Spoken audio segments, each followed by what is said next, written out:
Y vamos a invitar a que nos acompañe acá adelante a la primera presentación y la primera ponencia que tenemos hoy día. Es una expositora, le damos un aplauso de bienvenida a Lucia Pedrosa Padua, doctora en teología. Lucia hoy nos expondrá sobre la actualidad de Santa Teresa de Jesús en la espiritualidad de encarnación de la institución teresiana. Acompañamos en esta bienvenida a la moderadora de esta presentación y agradecemos también con este aplauso a Andrea Sánchez Ruiz de la Comisión de Teólogos de América Latina, que nos va a acompañar moderando todo lo que vamos a aprender de esta espiritualidad de encarnación hoy día. Le damos la bienvenida a nuestra expositora con más ganas, para que se anime y gracias.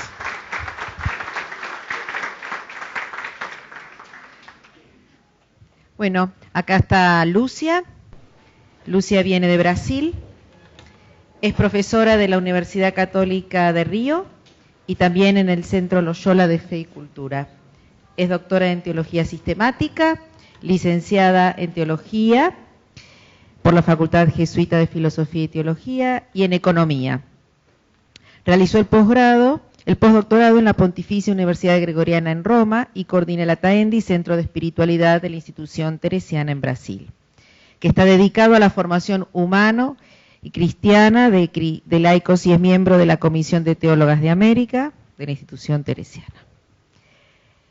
Pero tenemos una sorpresa para compartir con ustedes, no tanto para Lucia, que ya lo sabe, pero el último día de julio, en Ávila, a Lucia se le otorgó el Premio Internacional Teresa de Jesús y el Diálogo Interreligioso. Con el trabajo Santa Teresa de Jesús, contribuciones al diálogo interreligioso en interconexión con el hinduismo moderno. ¿Sí? Así que un aplauso.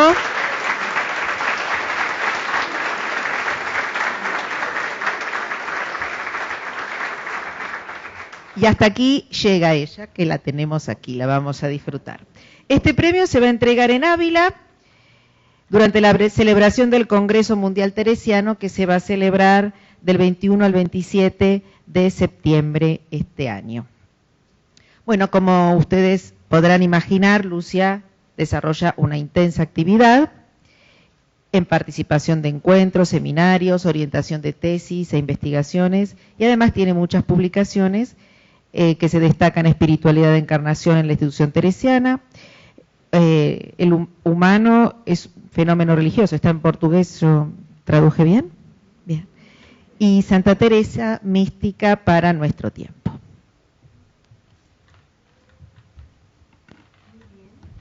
Bueno, entonces muchísimas gracias. No es la primera vez que vengo aquí. Estoy muy contenta, primero por este año teresiano.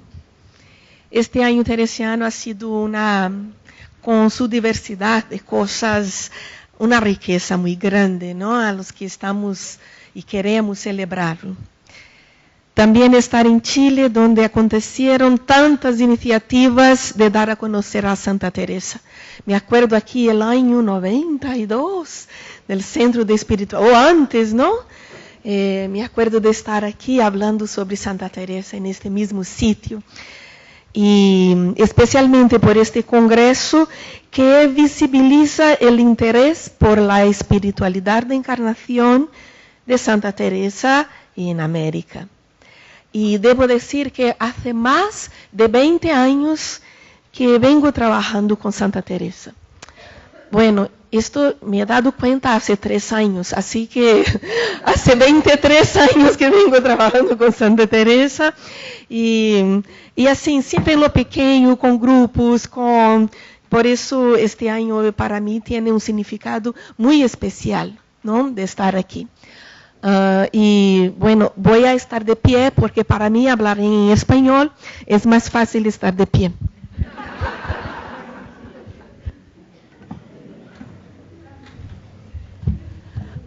Por el diafragma, ¿no? Hay una cosa así del diafragma. Bueno,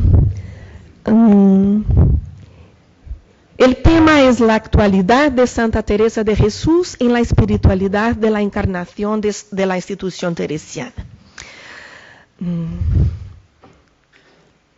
En la espiritualidad de la encarnación de la institución teresiana, Santa Teresa siempre será actual.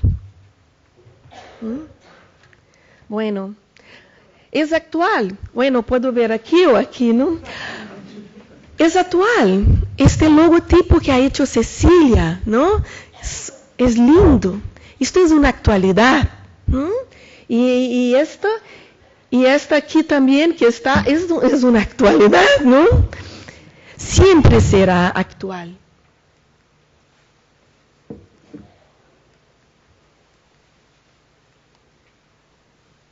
Muy bien. Esto porque ella es un modelo de espiritualidad viva, la cual, como los grandes árboles, posee raíces fuertes, capaces de sustentar troncos vigorosos y de dar frutos que atraviesan los tiempos. Las raíces de la espiritualidad vivida por Santa Teresa residen en la realidad de un Dios encarnado, humanizado, sagrada humanidad. Es por este motivo que su espiritualidad contempla su tiempo histórico, la España del siglo XVI y su conciencia de ser mujer. Pero por el mismo motivo, las raíces teresianas llegan a África y a América Latina y van todavía más allá, pues alcanzan la sabiduría de la realidad humana y hasta cósmica. Poveda siempre vio en Santa Teresa una mujer inspiradora. Y el hecho de haberle dado su nombre a la institución teresiana demuestra que la quiso como modelo de vivencia cristiana. ¿Cómo le hubiera gustado a Pedro Poveda vivir en estos tiempos actuales? ¿Cómo le hubiera gustado celebrar el doctorado universal de Santa Teresa? No lo vivió, porque esto fue el año 1970. ¿Cómo le hubiera gustado saber toda la relectura que ha habido sobre Santa Teresa después del Concilio Vaticano II? Han sido estudios fundamentales para comprenderla teológicamente, humanamente, psicológicamente. Pedro Poveda la intuyó desde lo que ha podido en su tiempo, pero de una manera que la hace muy viva. Nos vamos a acercar a esta mujer inspiradora y voy a hacerlo en 4 momentos. Primero, verla como mujer inspiradora. Después, como modelo de la ITE, aunque todo ha sido dicho en esta mesa tan linda con Maite y Consuelo y Manoli, creo que podemos cerrar ahora el congreso. Santa Teresa relacionada con América Latina y esta relación mística-profecía. Pues, a ver como mujer inspiradora. ¿Qué mujer inspiradora es Santa Teresa de Jesús o simplemente Teresa? Vivió en un gran poderío, en tiempo de gran poderío político y económico en España, en el siglo XVI, el siglo de oro. Pero enseguida se dio cuenta que para mujeres audaces como ella eran tiempos difíciles. Sin embargo, este contexto radicalmente y oficialmente antifeminista e inquisitorial y que desconfiaba de toda virtud de mujer, no se intimidó. Se empeñó en la obra de la reforma de la Orden del Carmelo y en la fundación de la Orden del Carmelo Descalzo. Escribió muchos clásicos de la literatura y de la espiritualidad. Esta es una página de ella, ¿no? Del libro de la vida, donde escribe sobre la oración, el texto que ha discurrido Manoli. Muchos de sus libros, todos son universales. El libro de la vida, Camino de Perfección, Castillo Interior. Mujer inspirada como era, se aventuró en el terreno de la poesía. Además de eso, por interesarles las personas, escribió un espectacular epistolario, unas 15.000 cartas. Cronista y novelista, nos dejó el libro Fundaciones. Sobre sus obras se ha escrito bastante. Los artistas siempre la han visto como una mujer escritora. Ahí podemos ver algunas de las pinturas. Los artistas son muy sensibles, ¿no? Y siempre la han descubierto, es aquí, en la escultura, en la pintura, atravesando los siglos. Esta es más romántica, esta es más actual, aunque no sería posible, porque tan joven así no escribía, ¿no? Todo lo que escribió fue después de los 50 años. Pero es una relectura, podemos hacer. Muy bien. La Teresa. En 1970, el entonces Papa Pablo VI la proclamó doctora de la Iglesia. Es una contradicción, una mujer tan censurada. Esta es una página del Camino de Perfección, pura censura. Hizo en el siglo XVI y en el siglo XX, doctora de la Iglesia. ¿No? ¿Y por qué? Podemos entrever algunas razones desde la proclamación, en la homilía del Papa. Primero, ¿me escuchan bien? Porque la actualidad del mensaje sobre la oración, hecha con fina pedagogía. Segundo, el reconocimiento de la dignidad de la mujer y de su lugar en la Iglesia, especialmente en la transmisión y profundización del mensaje del Evangelio y de la doctrina teológico-espiritual de la Iglesia. Las mujeres teólogas, ¿no? Aquí tienen y la catequesis y la profundización desde una experiencia mística, una experiencia de Dios, una transmisión desde una experiencia viva y también como profesora y teóloga. Su sentido de la Iglesia. Sabemos una de las últimas palabras de ella, ¿no? En fin, muero. Muy bien. Entonces, tiene mucho sentido. Teresa es contada entre los grandes místicos y místicas del Occidente. Y su actuación se encuentra arraigada en una fuerte experiencia de Dios. Supo vivir y dejar una espiritualidad capaz de formar amigos fuertes de Dios. En un lenguaje muy atractivo, ¿no? Sus símbolos y sus imágenes atravesan los siglos. Algunos son arquetípicos como el centro o la metamorfosis de la mariposa. Un símbolo muy lindo, ¿eh? Este somos nosotros. Mira qué bellos somos. Bien encapuchaditos. Así estamos mejor. Muy bien. Son símbolos arquetípicos. Otros son originales, como el jardín, ¿no? Y Dios es el jardinero, ¿no? Está el pozo. Bueno, Dios es el jardinero. Hay el palmito, ¿no? Lo más sabroso está adentro, ¿no? No fuera. La abeja, que es un símbolo de la humildad. Es tan humilde que casi no se ve la abejita que está allí. Otros símbolos son esenciales como el agua,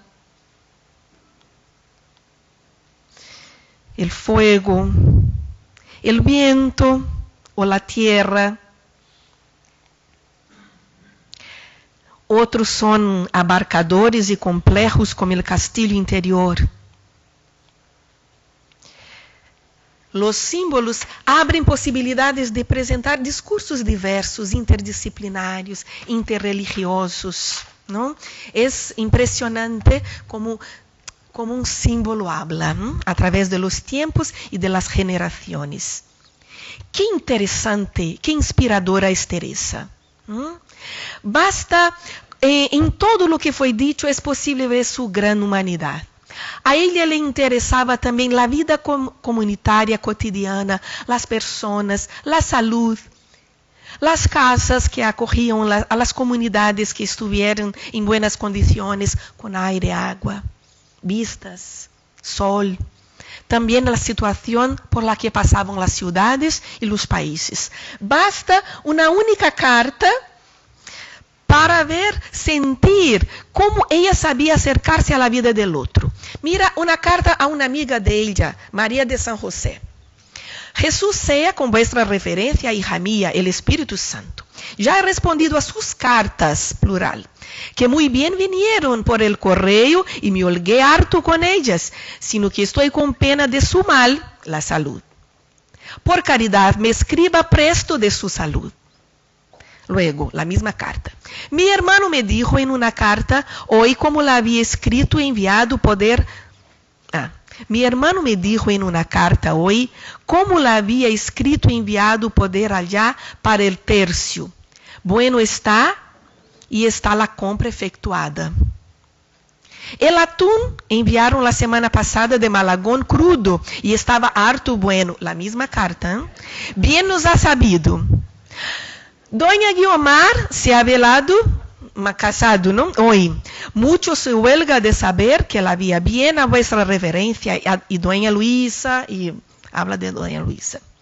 Dese prisa, mucha prisa, a pagar eso que tiene la hermana, y lo más que pudiera allegar a los de la casa, porque no tengan tanto que pagar de réditos, que es cosa recia, que aunque no quieran, o sea, esto es una carta con tantos asuntos y cosas distintas, ¿no? Teresa era conocedora de medicina natural. Como carecía de buena salud, conocía recetas caseras, hojas, hierbas para hacer infusiones y también aquellas que debían quemarse para purificar el ambiente. Que, bueno, habla de unas pastillas con azúcar rosado que hacen muy bien provecho para las reumas. Bueno, le escribe a su amiga María de San José.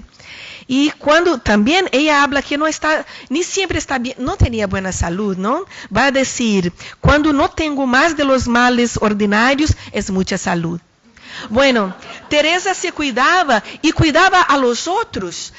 El siglo XVI, bueno, las personas podían vivir hasta los 30 años, era un promedio. Teresa murió con 67, o sea, que cuidaba y sabía cuidar.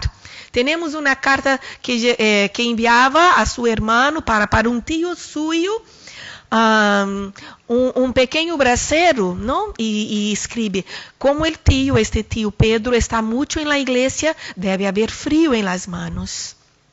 La psicología humana, las etapas de la vida, de las edades, no le eran indiferentes. ¿No? Ella va a decir, de encarnación me pesa, aunque son males que con la edad se van menoscabando. Y en la misma carta menciona la enfermedad que aquejaba a la priora. La priora anda con calentura y así no hay ahora que pedir a ella. Dejamos, ¿no? Para pedir después porque ahora no está bien. La humanidad de Teresa incluye un admirable buen humor.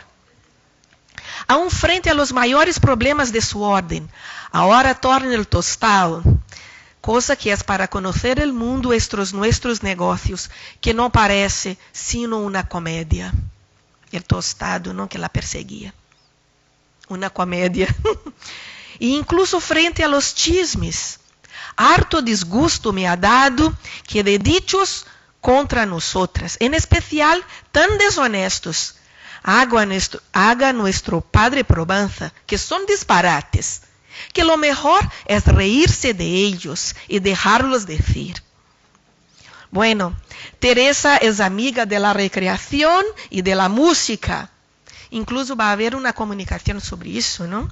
En una carta le pide a su hermano Lorenzo de Cepeda canciones de Navidad de buena calidad, para que las hermanas que cantan de todo, ya estaba harta de oír tanta cosa, ¿no? Cantan de todo, pudieran oír y cantar buena música.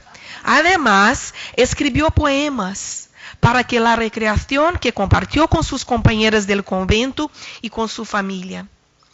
En una carta a Lorenzo le pedía para su esparcimiento el que tal vez sea su mejor poema místico. Oh hermosura que excedéis a todas las hermosuras, ¿no? Es su gran poema místico. Ella lo envía a su hermano para recreación, ¿no? Para tener buena literatura. Bueno, Teresa es muy amiga de la vida, incluso con el sello con lo que sellaba la carta, ¿no? Ella tenía un sello, ¿sabéis?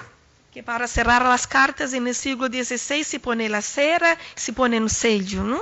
Y ella tenía un sello con el anagrama de Jesús que se perdió. Entonces le dieron un sello muy común en la época con la calavera.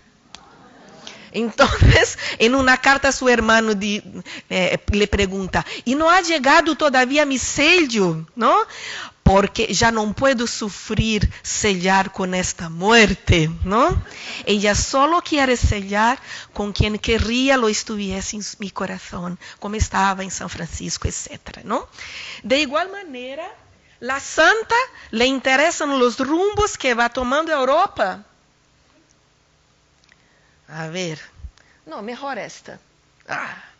Que va tomando Europa, incluso en el ámbito político. Una muestra de dicho interés está en la carta que envía a don Teotonio de Braganza, arzobispo de Évora. En ella observamos su preocupación por el camino tomado por el reino de Portugal. Sí, está Lourdes diciendo que sí. Interpela al arzobispo para que interfiera directamente a favor de la paz y para que busque un acuerdo por medio del duque de Braganza. Es estratega, ¿no? En dicha carta, Teresa se muestra temerosa de la guerra, puesto que esta trae muerte y crea una situación negativa para los cristianos. Escribe, en tiempos en que hay tan pocos cristianos, que se acaben unos a otros es gran desventura. Pues, esta mujer tan humana y de Dios, Poveda, bueno, seguro que estaba, veremos, ¿no? América también en su corazón.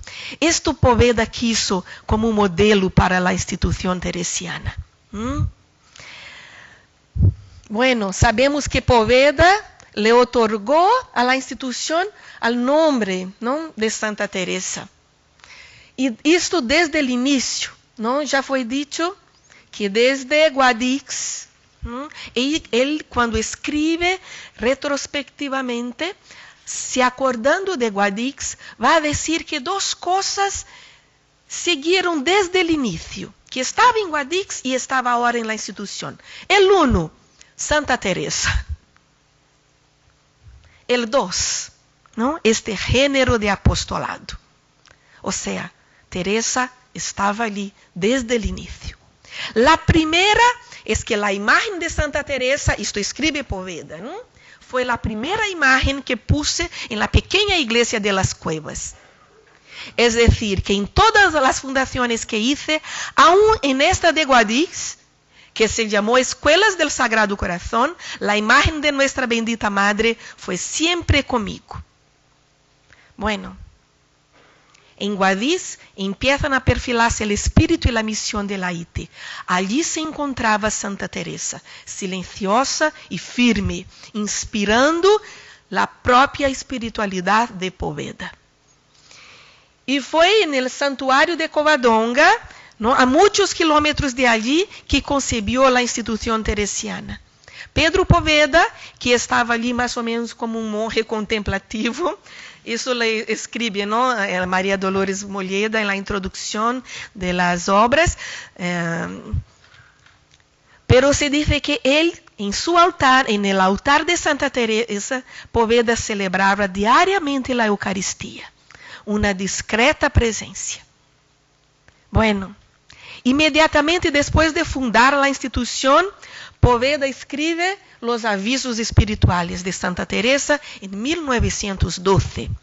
Se trata del primer escrito dedicado a la institución recién fundada y por lo tanto tenía especial importancia para la misma. Estaba destinada a ¿quién? a todas las profesoras de las academias de Santa Teresa, pero no solamente. Estaba dedicada a todas las personas que estaban envolvidas o eran atingidas, alcanzadas en el rayo de la acción de la institución teresiana. ¿Y qué quería Pedro Poveda? Que la institución y todos tuviésemos, bueno, él va a decir, la institución debe ser la encarnación del espíritu de la mujer más grande del mundo. Esto nos bastaría, ¿no? La encarnación de este espíritu. ¿Y qué es este espíritu? Este espíritu, bueno, Pedro Poveda va a decir que tenemos que saberlo, o por lo menos intuirlo bien, porque va a decir, da harta pena oír la explicación que dan para expresar lo que es y en qué consiste el espíritu teresiano. Que no nos pasa igual, ¿no?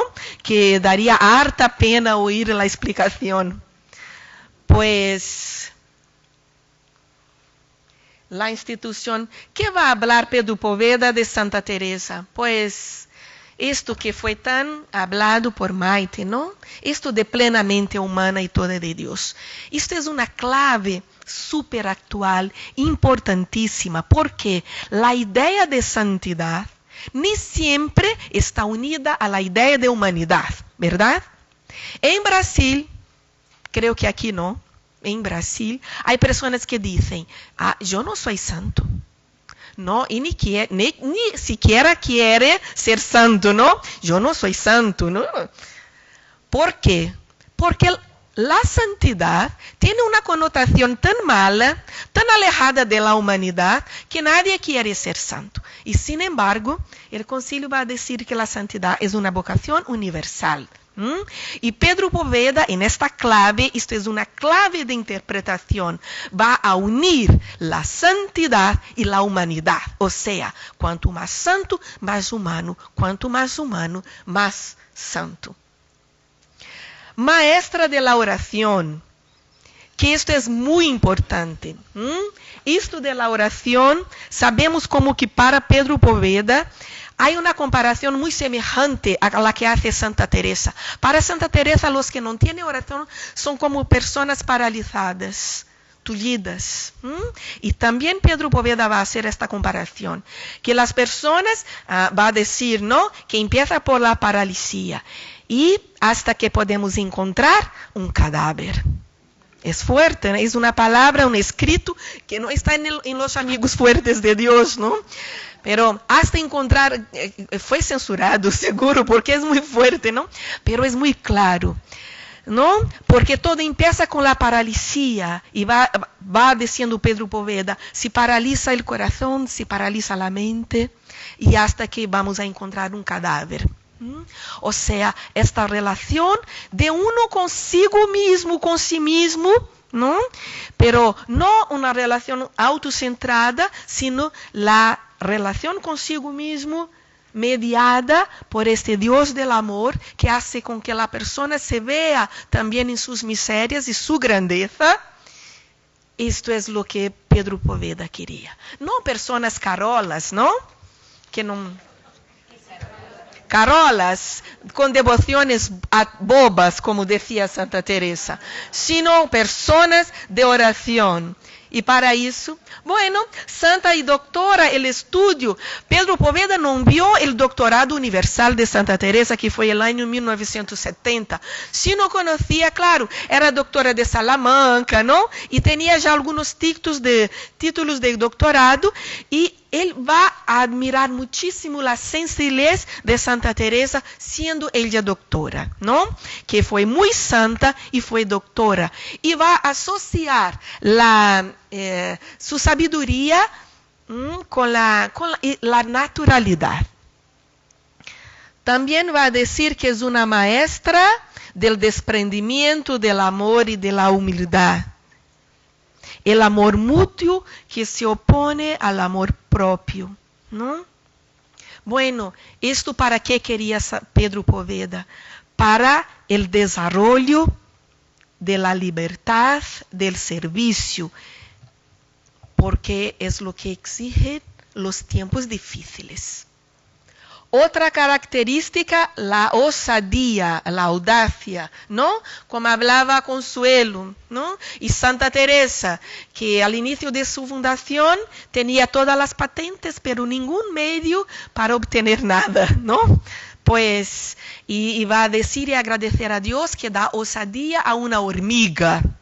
Assim se sentia Santa Teresa, e isto ha recogido Pedro Poveda de ella, e também está em los estatutos de la institución teresiana.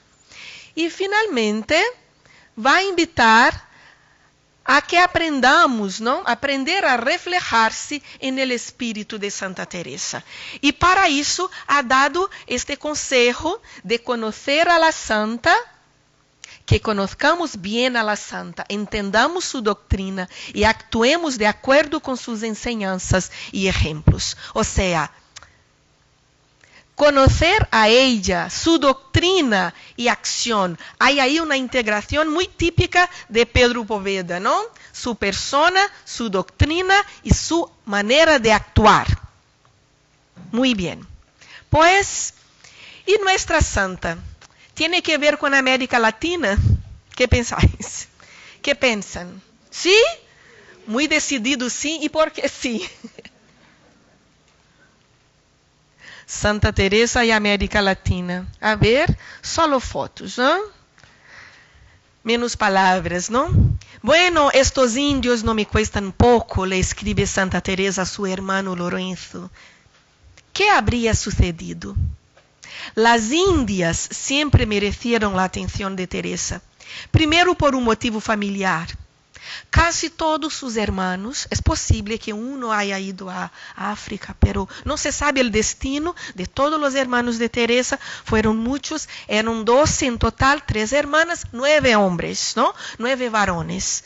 Y Teresa ha visto su hogar esvaciarse poco a poco. Y un hogar que se va esvaciando, ¿no? Vaciando.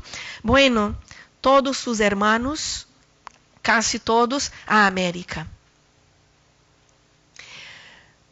Fueron en busca no solo de riqueza, sino también de la ascensión social y también en búsqueda de un respiro. Dicha ascensión en España del siglo XVI era imposible a los que, como ellos, sufrían restricciones por ser cristianos nuevos, ¿no? El abuelo de Santa Teresa era judío. ¿Y esto qué causó? Que la compra del título de fidelidad gracias, y con eso una tendencia a demostrar que eran nobles. O sea, solo gastaban y no tenían, compraron tierras, las tierras no eran fértiles, ¿no? La riqueza se va deshaciendo y sabemos que hay problemas y peleas con relación a la plata en la familia de Teresa, ¿no? Sabemos de eso. Pues, entonces, es un ambiente irrespirable para la diversidad. Por medio de las cartas del amor que tenemos también de Teresa por su sobrina Teresita, hija de Lorenzo. Lorenzo se fue a Ecuador, tuvo una hija, ¿no? Esta hija volvió y fue monja. Bueno, la primera carmelita nacida en América Latina fue la sobrina de Teresa. Y también por medio de cartas sabemos del encantamiento de Teresa por la mercadería, las papas, cocos, tacamaca, ¿no? Y hay una cosa muy importante. Sabemos por la fundación, en el libro de la fundación, que Teresa, que estaba muy bien en el convento de San José, que dice que fueron los 5 años más felices de su vida, creo que en aquel entonces no imaginaba que iba a fundar más 16 conventos. Estaba muy a gusto en el convento de San José, hasta que encuentra y recibe la visita de Fray Maldonado, Alonso Maldonado, que era seguidor de Bartolomé de las Casas, un defensor enardecido de la causa de los indios en Madrid y Roma. Teresa se refiere a él llamándole de harto siervo de Dios y con los mismos deseos que ella. Y después que este fray dejó el convento, ¿Cuál fue la reacción de Teresa? Quedó tan lastimada, no cabía en sí, se retiró a una ermita con harta lágrima y clamaba a nuestro Señor suplicándole de ese medio cómo yo pudiese algo para ganar alguna alma para su servicio, pues tantas llevaba el demonio. Y sabemos también que pocos años después empieza a escribir carta a este hermano Lorenzo pidiendo que retornara a España con su familia. Bueno, y va a escribir, somos peores que las bestias porque no entendemos nuestra gran dignidad. Y en una demostración de ternura hacia los indios afirma, estos indios no me cuestan poco, ¿no? Son palabras de ella. Y también, bueno, se habla también del símbolo del dardo, que es bien interesante, porque en este dardo es una reunión de, bueno, hay un estudio de Concha Piñero que me gusta mucho. Ella escribe, hay una influencia, del Cupido, ¿no? El Cupido que es clásico, ¿no? Un ángel, el Cupido es un ángel cristiano y a la vez sudamericano. Las flechas envenenadas. ¿De dónde ha sacado eso? Porque va a decir que estaba enerbolada de amor. ¿De dónde se le ha ocurrido a Teresa hablar de una flecha enerbolada de amor? ¿No? Pues la fuente se encontraría, es una hipótesis, en las noticias que recibía Teresa sobre la familia que residía en América, incluso en algún relato de la muerte de su querido hermano Rodrigo, muerto en batalla contra los araucanos.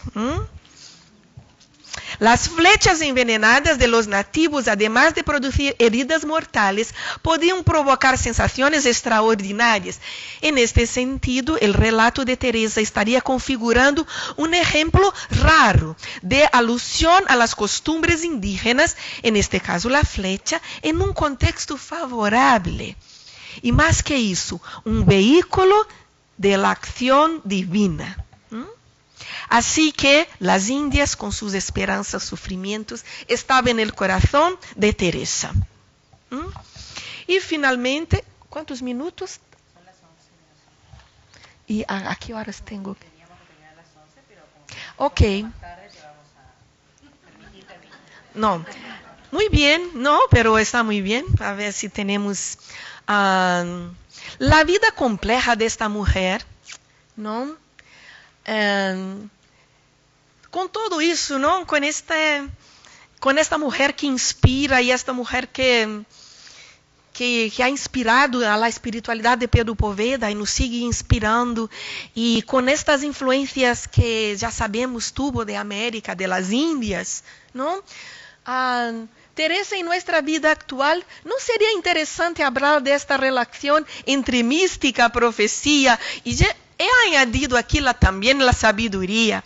Allí yo he visto la barca de la mística y yo pensaba que la barca de la profecía era esta, pero no está allí, ¿no? Son las barcas. Van unidas. Y ya fue dicho bastante sobre eso, pero es interesante pensar a Teresa en una complejidad que es la nuestra. Porque no podemos estar todo el tiempo rezando, ¿no? Como los místicos. No podemos estar todo el tiempo en éxtasis místico. Imposible para la vida, ¿no? Y la profecía. Y esto que hace como un agua entre los dos, como una relación entre los dos, la mística y la profecía, también la sabiduría. Muy bien. Sobre la mística, bueno, todo lo ha dicho Manoli y también Maite Uribe. Ya sabemos, ¿no?, que Teresa tiene esta espiritualidad atrayente. Bueno, la mística, la profecía y la sabiduría. Bueno, estas son las fotos. En España estuve en las jornadas internacionales, ¿no?, en España, y allí he tenido, ¿no?, la suerte, ¿no?, de estar allí, y allí he hablado bastante sobre esta interrelación entre mística, profecía y sabiduría. Y así que también pueden encontrar algo no más desarrollado que lo que voy a hablar aquí, que es un resumen, y lo que y está escrito también.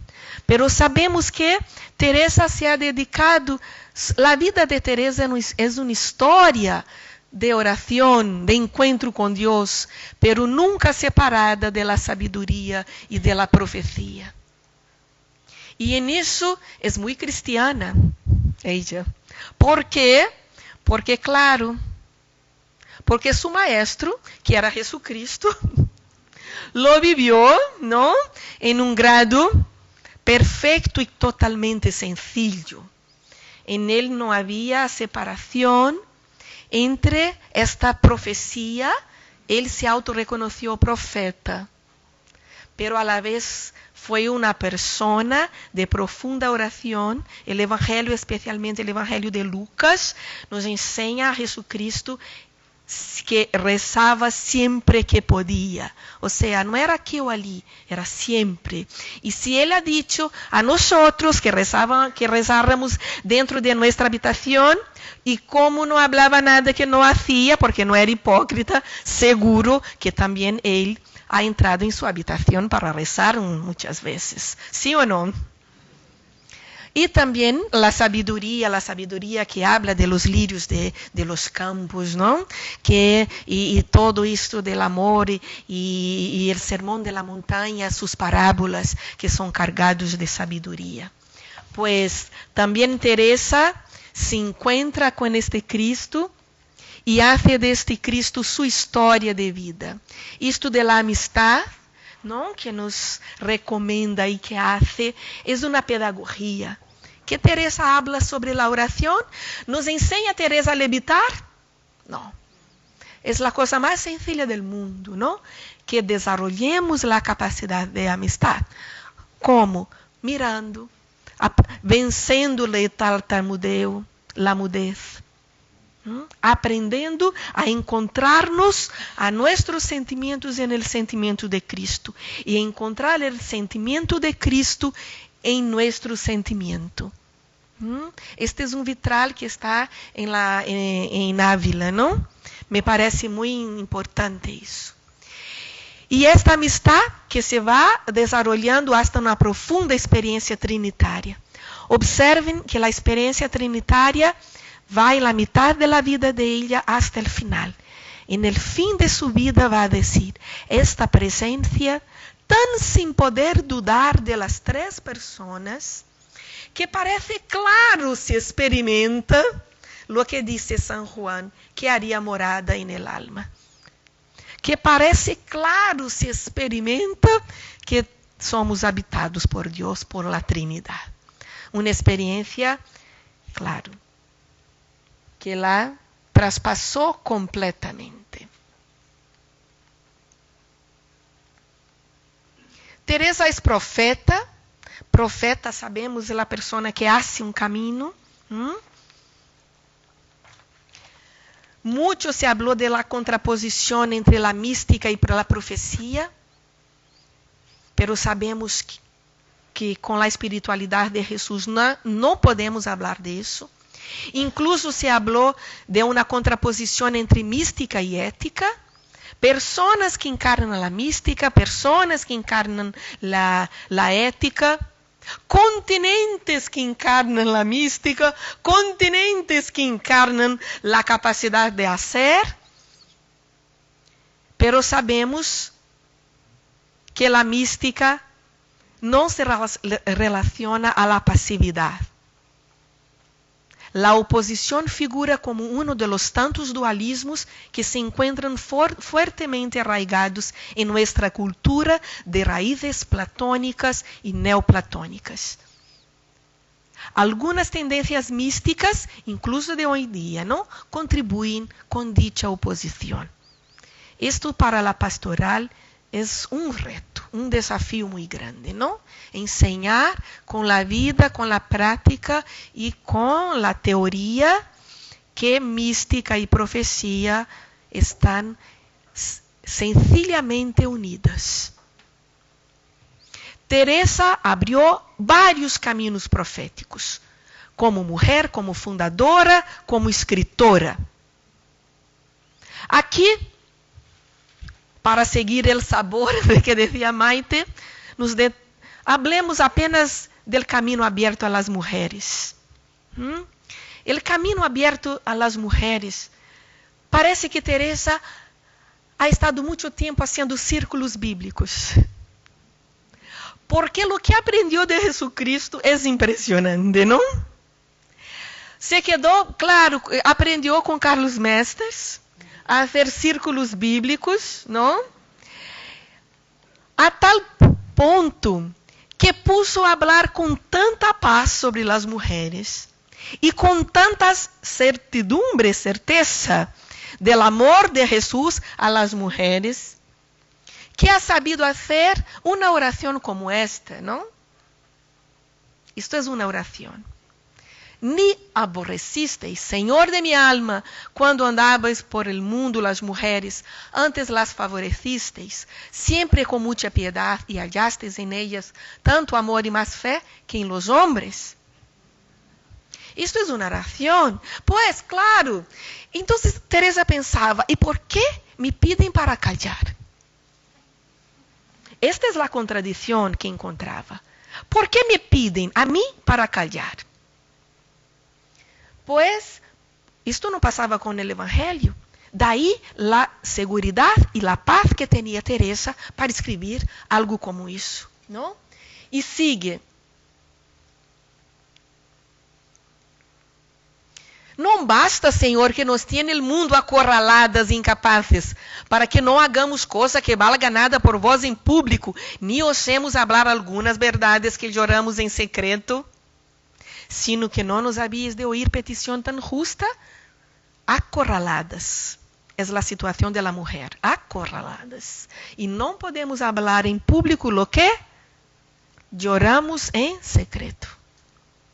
No lo creo, Senhor, de vuestra bondad y justicia, que sois justo juez, y no como los jueces del mundo, que como son hijos de Adán, y en fin todos varones,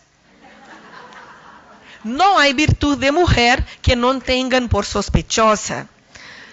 Con mucha paz ha escrito eso, con mucha paz.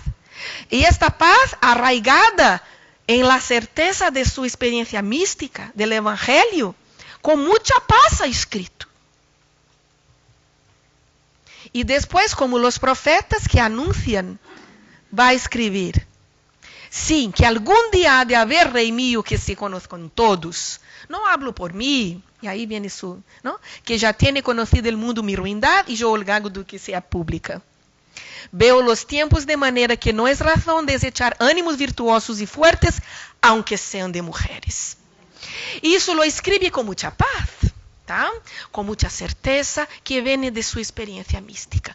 Pero, claro, el censor que lo leyó, no lo leyó con mucha paz. Y pensó, él está frita, ¿no? Teresa, ¿no? Y claro que lo tachó fuertemente con así, la M y así, ¿no? Y ¿cómo sabemos, cómo conocemos este texto hoy en día? Ah, y ahí viene lo mejor. Yo siempre hablo eso. Muchas veces he hablado eso. Porque la tinta de Teresa era muy buena. Y las tintas buenas eran ricas en hierro. Y la tinta del censor era... Así, con el paso del tiempo, en el siglo XIX, cuando se quiere hacer la edición facsímil del Camino de Perfección, el editor, al mirar, ¿qué descubrió? Que la tinta del censor, y por eso la palabra censurada, la censura, fue se desdibujando, y la palabra de Teresa apareció. Y con eso podemos saber, ¿no? Eso, que merece. Esta es profecía. Y porque si esta frase ha desaparecido, su acción no. de fundadora, ¿no? Y otras que ha escrito, no tan fuertes como esta, pero ella por sí misma es una profeta, ¿no? Abriendo camino a las mujeres, un camino liberador, y así es. Y la sabiduría, bueno, que queda ahí, podemos quedarnos solamente entre los pucheros anda Dios, ¿no? Entre los pucheros, eso da mucha paz, ¿no?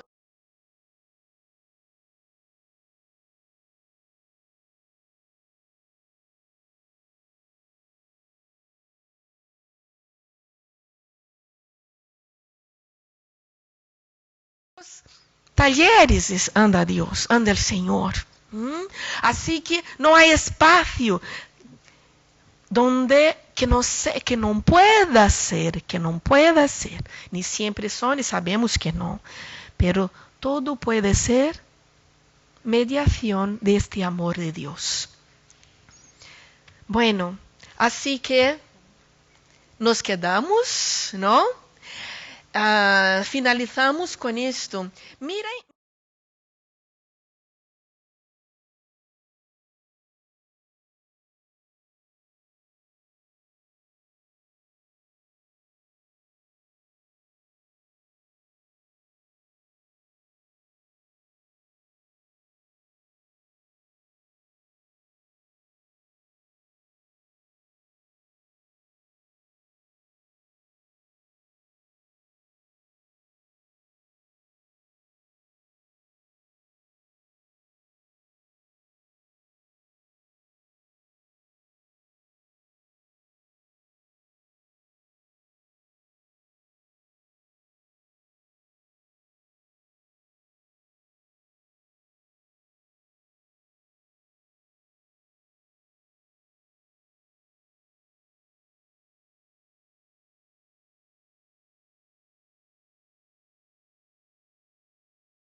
Y creo que es esto lo que queremos hacer, ¿no?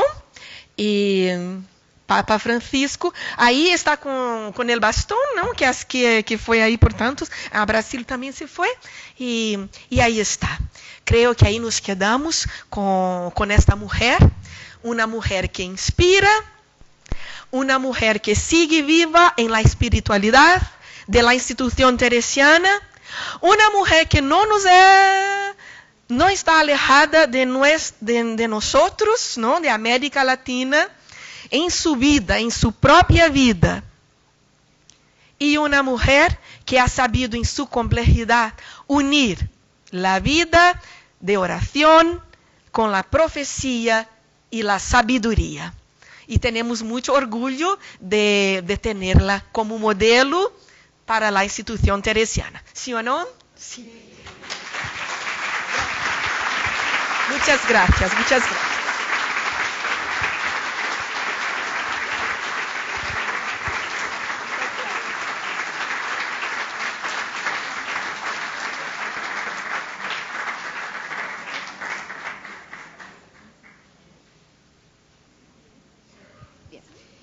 Según el cronograma que tenemos para la mañana de hoy, ya tendríamos que pasar al cafecito, que está allí, ya lo veo desde aquí, al sol radiante.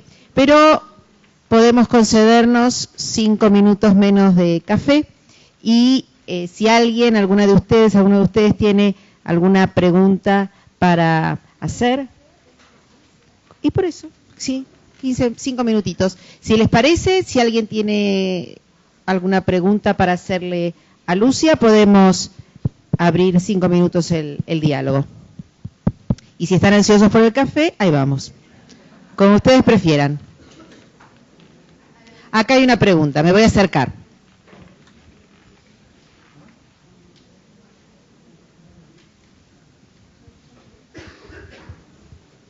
Aló. Hola, muchas gracias por tu exposición, encantadora. Estábamos comentando aquí, parece que la santa estaba al lado tuyo, aquí como hablando de una amiga.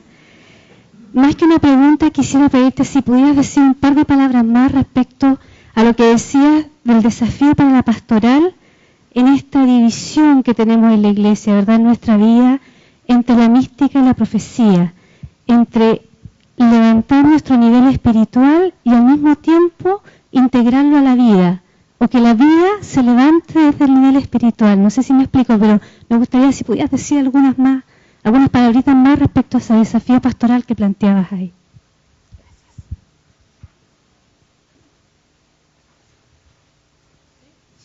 Bueno, sí, es verdad, tienes razón, y es una división muy, muy antigua, la división de Marta y María. Y es una expresión de Teresa. Marta y María han de andar siempre juntas. Teresa siempre ha sido una defensora de Marta, siempre la ha defendido, incluso en aquello de Marta, Marta, tú te ocupas de muchas cosas, y tiene una oración, pero Jesús, ¿no ves que Marta tenía celos? Por eso ha hablado eso, ¿no? Y en otro momento va también a defender a María diciendo que ya había trabajado. Entonces, sí, en libros distintos hace la defensa de la oración de una y del trabajo de María. Y es algo muy antiguo y en la espiritualidad también, ¿no? Y claro, en un convento de contemplativas, imagínate también la división que podría haber. Y desde el punto de vista pastoral, tenemos que hacerlo siempre desde... siempre tenemos un punto de partida. Eso es una visión mía, ¿no? Un punto de partida, pero este punto de partida no puede ser el punto de llegada, ¿no? La oración, un punto de partida, pero el fin de la oración no puede ser la oración. No puede ser que seamos orantes, ¿no? Sino que seamos cristianos, que seamos personas, que seamos ciudadanos. Y si somos, si estamos en la práctica no es la práctica en sí misma, ¿no? Seremos juzgados por el amor, ¿no? Esto decía la carta a los Corintios. Entonces, hay que haber puntos de partida, incluso personales, las personas son distintas, pero el punto de llegada en la complejidad, en la polifonía de la propia de la persona y de la realidad, tiene que estar presente. Y ahí, desde el punto de vista teórico y práctico, los dos, ¿no? Y oracional también, todo esto debería estar buscando, clarificando estas cosas. Bien, ¿alguna preguntita más? Yo he escrito un libro. Le dejamos la palabra. Sí, porque sí, quiero presentar, ¿no? He traído unos 10 aquí, porque es un fruto de un labor. Marilupe me ha animado mucho a llegar hasta el final de este libro. Y también se llama Santa Teresa de Jesús, Mística y Humanización. Es un poco, claro, ¿no? Un estudio de su experiencia, empieza con su contexto, después pasa un largo, habla sobre su experiencia y después cómo ha sabido en la humanización, trabajo solamente cómo ha sabido integrar, bueno, la acción y también estas dimensiones de cuerpo, alma y espíritu, cómo eso se va integrando en su vida, que también es un signo de sabiduría de ella. Entonces, a los que tienen interés, está en portugués, lo tengo aquí. ¿Cuándo vienen las traducciones? Pues las traducciones en español serán en la parucía. Bueno, gracias, muchas gracias. Estaré aquí todo el encuentro.